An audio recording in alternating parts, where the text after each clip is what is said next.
In today's video, we're going to be talking about the two Chaos Space Marine Battleforces that are going to go on pre-order this Saturday. We're going to talk about points, upgrades, whether it's worth it to maybe consider purchasing them twice, and if I would consider picking them up if we're to start a Chaos Space Marine army from scratch. So I've already covered the Chaos Space Marine Battleforces back when they were reviewed at LVO, but I didn't do it in depth. We received points changes very recently, especially Chaos Space Marines got significantly cheaper and affected those Battleforces especially. And I wanted to talk a little bit about what we know about the Chaos Space Marines for now. So as far as rules go and as far as the books go, I don't know the rules. I'm not getting anything from GW early or anything, so I can't talk about that. The only thing that I know or that I've heard is that the Chaos Space Marines are going to get 8 detachments or something crazy. And it is definitely something that we need to talk about like in a future video, because Adeptus Custodes getting 4 detachments and another codex getting 8, and thus having more options for a good detachment to appear and thus be more competitively viable is definitely something that really sucks for certain factions and is really good for others. So as far as this kind of singular thing goes that we know about for now, it means that Chaos Space Marines are like 100% for sure going to have at least one detachment in there that is going to be incredible. Like, there's no way that GW is going to fuck up 8 detachments. That's literally impossible. So that is definitely something we need to talk about in the future, but it is what it is. For now, it seems like Chaos Space Marines are probably going to be really good, and the Battle Forces are quite interesting as well. But we're not only going to get Battle Forces, we also get a new Combat Patrol. The new Combat Patrol you can see here on the right-hand side is going to replace the Combat Patrol you can see on the left-hand side. So we are certainly going to talk about their points in a little bit, but I've already made a full 1 hour long review on the old quote-unquote Chaos Space Marine Combat Patrol. So if you're interested in all the rules, all the tactical advice, all the points and all that good stuff, check that video out. It is going to be on the channel in a Combat Patrol playlist or down in the description below. And with that, let's talk about the Battle Forces. We are getting 2 Battle Forces. One is the Dread Talents Battle Force, and the other one is called Veterans of the Long War. Both are very different, have very different target audiences or target players that they want to appeal to, and we are going to get a new miniature in each of those boxes. So you're going to get a regular Chaos Lord on foot in the Veterans of the Long War box, and you're getting a Chaos Lord with jump pack in the Dread Talents box. Now, one thing that I've seen asked a ton on Twitter and on social media is a Battle Force going to contain data cards as well as the codex? So the answer here is no. Battle Forces never contained any books or any rules of any kind, and the army boxes are what you're confusing them for. Army boxes are a specific type of box. We're not calling them that for fun. Army boxes are an actual box type from GW. And those boxes contain usually a few fewer models. All of the models in there are completely new. And what you get in there is a codex as well as the data cards in addition to those completely new models, like you've seen recently with the Crude Army box. Now, the Battle Forces do not contain any rules. As far as the Veterans of the Long War box goes, you're going to get the new Chaos Lord, you're going to get 10 Legionnaires, you're getting 10 Terminators, you're getting 5 Chosen, and 5 Possessed. All in all, this seems like the beginner box. So if I were to start a brand new Chaos Space Marine army, this is definitely the box I would go for. Not only are the points relatively good here at 885, despite significant points drops, by the way, very recently, but we are also getting very good units. So, as I said, we don't know the complete rule sets from the codex, but legionaries are not going to be bad, sadly. And for 160 points for 10, I think they are going to be incredibly strong, especially with 8 detachments. One of them is inevitably going to support them. 10 Terminators, those went down in points as well. So previously you've paid 290 points for 10, now you're paying 370. It's not super significant, but 20 points is 20 points. And I think they are going to get their time in the sun as well. And they are going to be probably very reasonable to run. Then you get Chosen. Chosen have been always very, very solid. Historically speaking, ever since their inception, they have always been at least decent. Most of the time very competitive. And they are really cool models, also very recent. And then you're getting 5 Possessed. Possessed usually need a little bit of support, at least in my opinion. Like, for example, a Master of Possession as a leader choice. And I usually like running them in full squads of 10. But that is just my preference. I don't think they're bad, but they need to get there and they need to survive in a large enough squad to actually have an impact. But I still think they're an absolutely solid choice to include here, and you're getting a full-on infantry force, which you can then naturally upgrade with something like a Forge Fiend or the newly hyped Chaos Vindicator, because those are only 130 points, and for 130 points you are getting a lot of firepower. So when it comes to this battle force, the simplest way to describe it is it's the beginner battle force. A lot of veterans are already going to have tons of Terminators, are already going to have tons of Legionnaires, and the only reason you would maybe consider it is because you want the new Chaos slot early, but I don't think it's worth it just for this battle force. Now, some of you are probably asking themselves, if this is a new box for new players and it is perfect for them, would it be worth it to just pick it up twice and have an ultimate starting force with tons of stuff to paint and a great almost 2000 point army? And my answer to this would be probably not. I mean, okay, if you look at the list, it's not bad. You know, you are getting to Chaos Lords, those guys can lead the Legionaries, and you're going to be fine. 20 Legionaries is going to be probably pretty reasonable with the points reductions they've received and so on. 20 Chaos Terminators, on the other hand, are a little bit of an iffy thing because they are very expensive. Like, both of those squads are north of 700 points. And I don't know if you want to invest that hard on a squad which is a little bit currently. I mean, Terminators are good, but I'm not sure whether the new codex is going to make them incredible or not. That is definitely something we have to wait for, but since Battle Forces are going to go out of kind of print immediately, they're going to be a single print run, you're not going to have the time to react to whether the codex is good and look up reviews first. You're probably going to pre-order this thing as quickly as you can and then move on with your life. So, and then you get 10 Chosen, which is fine, and 10 Possessed, which is also fine. So the only thing that you really need to consider is, do you really want to run, and are you going to run and paint 20 Chaos Space Marine Terminators? If you are, and if you just want to have this as well as maybe, I don't know, a Chaos Vindicator and a few enhancements for your characters, you could go for that list. It's not going to be competitive, I think. But yeah, you're going to just lack anti-tank firepower at that point. But it's a really cool full-on infantry list. You could use a lot of that for boarding actions because it's all infantry. You could use a lot of it for, I don't know, you know, all kinds of different game modes for your narrative lists as a starting point for your narrative force and so on. But buying it twice, I don't know. I would probably personally not do it myself simply because I can't see myself running 20 Terminators, but that's just me.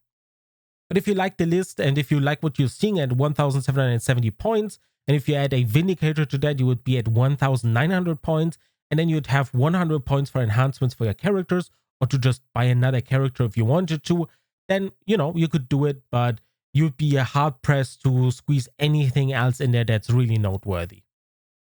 Next up, we are going to be talking about the other Battle Force, the Dread Talents. The Dread Talents is more or less a Battle Force I imagine that GW designed or constructed because they figured, you know, we have a beginner Battle Force. What about one that is a little bit more targeted towards veterans that maybe don't have a lot of the kind of squishier stuff in a Chaos Space Marine Codex? So you're getting a Chaos Space Marine with jump pack. Sadly, there's none yet on New Recruit, but as soon as the Codex drops, there's going to be one. Just imagine that the Chaos slot you can see here is probably 105 points or something, or maybe 110, depending on how expensive GW wants to make their jump pack. So the list is actually at, I don't know, 725 points. Then you have a Dark Commune, which is a pretty good unit. I'm very curious what they've done with the Dark Commune and the Accursed Cultists in the new codex, considering how strong they were at the beginning of 10th edition. Then we have a Heretic Astartes Demon Prince with wings or without wings. It depends on how you want to assemble them. You are getting the full kit, so you can do whatever you want. I just included the Demon Prince with wings because they're more expensive. Then you are getting 10 Cultists, 8 Accursed Cultists, and 10 Warp Talents. That's 2 boxes of them, which is pretty good. All in all, as I said, approximately 725 points and a very weird list. As a beginner, probably not the right choice to get this one simply because your battle line is very lacking unless you wanted to combine it with a Combat Patrol. And for a veteran, this is way more interesting if you're not invested yet into all of these different cultist units, like the Dark Commune, like the Cultist Mob, like the Cursed Cultists, or maybe you don't have any jump units and you want to add Warp Talents together with the new Chaos slot with Jump Pack. You get a ton of new stuff in here. So this one definitely strikes me as more of a, you know, if you're a veteran and if you're lacking these units, please buy this box and kind of bolster your army with this. It's a decent box, I think. Running it on its own, a little bit weird at 1,000 points. You could definitely upgrade it with, I don't know, a full squad of Legionnaires and maybe squeeze another something in there. But overall, on its own, I don't think it's really good. For veterans, I think it's excellent. But if you were to buy this one because you just like the models in there, I would definitely suggest to upgrade it later on with either the old or the new Combat Patrol if you wanted to, because at that point you are lacking Legionnaires and you are going to get those out of each or any Combat Patrol that is Chaos Space Marine themed. Just for fun, I have also thrown together a list where you have a Dread Talents list twice. As I said, it's a weird list to begin with, so buying it twice would be a strong commitment, but the Dark Commune was run 3 times like a few months ago. The Cursed Cultists were spammed, so it could happen again. Considering we have 8 detachments to choose from, I think that you're going to get a Cultist detachment in there, and if you wanted to run that, you could definitely consider picking this one up twice, but again, you're going to have 20 Warp Talents or Raptors. It depends on whether you see yourself running them or not, and you're going to have 2 Demon Princes. That is all stuff that you need to consider, and it's all stuff I wouldn't kind of overdo. If you are rich for some reason, if you have a ton of money, you know, you could buy a Battle Force twice, but I generally advise against it. You're getting a ton of models in just one Battle Force. Take it slow, paint it up first, and then, you know, move on with your life. Get a Combat Patrol, get another value box that is inevitably going to release for Chaos, and you're going to be fine. So don't overdo it. Don't give in to kind of FOMO or anything. Just get the box you really want once, paint it up, get it ready to go, and then think about upgrading it after the fact.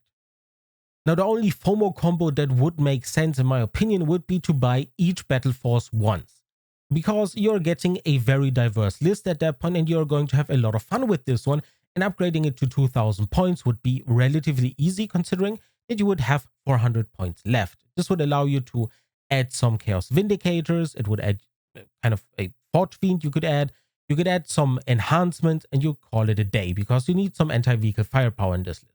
But as you can see, 1600 points for both lists, you're getting a wide variety of infantry, no vehicles at all, and your kind of hard-hitting units would be the Demon Prince, as well as maybe Legionnaires together with the Chaos Lord and your Warp Talents. So what you're really lacking in this list is just, you know, anti-vehicle firepower. You could technically squeeze 3 Chaos Vindicators in here and you'd be at 1990 points, but you wouldn't be able to get any enhancements. So if you were to get both of these Battle Forces, I think it's a good choice if you have the money and the time to kind of paint and assemble everything. And then you can get 2 Chaos Vindicators and maybe something else, and then you have enough points for 1 or 2 enhancements for your characters, and I think you'd have a very well-rounded list altogether. So more or less, you know, it's a very simple kind of setup of Battle Forces if we just take a step back and look at them. The Veterans of the Long War, just as a single box in a vacuum, is a beginner box. It is targeted at new players because it gives you all the basics and it gives you a great baseline of units that you can easily upgrade with 1 or 2 vehicles to round the list out. Meanwhile, the Dread Talents list is a list that strikes me as more of a kind of veteran list for people who already have Legionnaires, who already have some Terminators, who maybe have a lot of kind of basic infantry, maybe have a vehicle like a Forge Fiend or a just Vindicator or something, and they want to add a little bit of the, you know, cultist stuff or some jump units into their army, and that Battle Force is perfect for them. If you combine the two, you're getting a kind of well-rounded army with just a few vehicles added on top of there. You're getting a perfect army that is perfectly playable in almost any scenario except for super high competitive events, which most of you are not going to go to anyway. So yeah, overall, you know, getting 2 Battle Forces is kind of a blessing for Chaos players. It's great to see that you're getting so much value all at once, and then you're getting a new Combat Patrol as well. So just to remind you of the new Chaos Space Marine Combat Patrol, simply because you could consider adding it on top of each of these Battle Forces and have a great time. The new Chaos Space Marine Combat Patrol contains a Master of Possession, 10 Cultists, 10 Legionnaires, and 5 Possessed. So it meshes very well with either Combat Patrol because you're getting more Cultists for your Dread Talents, you're getting some Legionnaires for your Dread Talents, which makes it a little bit more flexible and a little bit more durable in the battle line department. Meanwhile, for the Veterans of the Long War, you're getting 10 Possessed if you combine the Combat Patrol with the Battle Force, and you're getting a Master of Possession to lead them, which is really damn cool. And then you're sitting on 20 Legionnaires, which is fine. You're getting some Cultists for cheap kind of action monkeys or to just hold backline objectives, and it would be a fine combination between the two. So overall, the new Chaos Space Marine Combat Patrol, when it comes to points and setup, On its own, it's a little boring. We are going to have to check out the rules once the codex arrives. So if you're interested in learning about the Combat Patrol rules for this specific box and the tactics and so on, please consider subscribing. There's going to be a video for that in the near future, maybe next week, and then we're going to talk about that there. Meanwhile, if you have access to the old Chaos Space Marine Combat Patrol, so the one that recently got out of print, you're going to get 1 Dark Apostle with 2 Dark Disciples, you're going to get 10 Legionnaires, 5 Havocs, and a Hellbrood. Overall, this is a great Combat Patrol. It plays very well. The rules are very decent. As I said, I have a review for this one up on the channel. And if you were to combine this Combat Patrol together with the 2 Battle Forces, it would be sitting at almost exactly 2,000 points, and it would be a okay list. At that point, you have Havocs for anti-vehicle, you have a Hellbrood, which can hit fairly hard, and you would get more Legionnaires and a Dark Apostle, which is all fairly decent. So overall, you are at the moment fairly lucky when it comes to being a Chaos Space Marine player, or if you're interested in starting Chaos Space Marine, simply because the old Combat Patrol is still somewhat widely available. The new one is going to not go out of print anytime soon, so don't pre-order it. Don't give in to any kind of former stuff there because it's not a single print run. It's going to stay for at least, I don't know, 2 or 3 years. And then the 2 Battle Forces, meanwhile, are going to go out of print after just a single print run. So if you're interested in those, sadly, you're going to have to be there on Saturday, but they are most likely going to be sold out. As far as the price goes, no one knows. It's probably going to be the same price as the previous Battle Forces were. So if we look at these tables, you can see that you're going to save approximately 35 to 38% depending on which box you pick up. The Long War box has a little bit less savings simply because it's such a universal box, so it doesn't matter too much. And honestly, 2 or 3% doesn't make too much of a difference. Meanwhile, with the Dread Talents, you're saving approximately 38%, which I think is very, very respectable when considering the savings price point or savings point of Combat Patrols recently, which is more leaning towards 30% or less. So these Battle Forces, purely from a monetary standpoint, are definitely worth it. But, you know, if you should pick them up or not, it really depends on you. You know, just think about what you have already, consider what you want to paint and what you actually have time for, and then pick them up if you think it's reasonable. Overall, though, I think both of them have their target audience. I think they're well-selected Battle Forces with decent unit setups, and they have their own little target audience that they're going to make happy, and that's really great. As far as the Combat Patrols go, they mesh very well with these Battle Forces. And overall, you know, if you want to start a Chaos Space Marine army, this is the perfect time to do so. And yeah, there's really not much more to add here. If you have any questions regarding the Battle Forces or the Combat Patrols that are going to come out, please drop them down in the comments below. If you want to have a discussion whether these are good or not, or whether I've missed something, please drop all of that down in the comments below as well. Last but not least, if you enjoyed the content, consider subscribing, giving a thumbs up, and checking the links down in the description below. If you want to ask more direct questions, you can also join our Discord server and ask questions there, or you can follow me over on social media, Twitch, Twitter, and so on. And with that, thank you so much for watching. I hope this was insightful, and I hope to see you in the next one. Take care.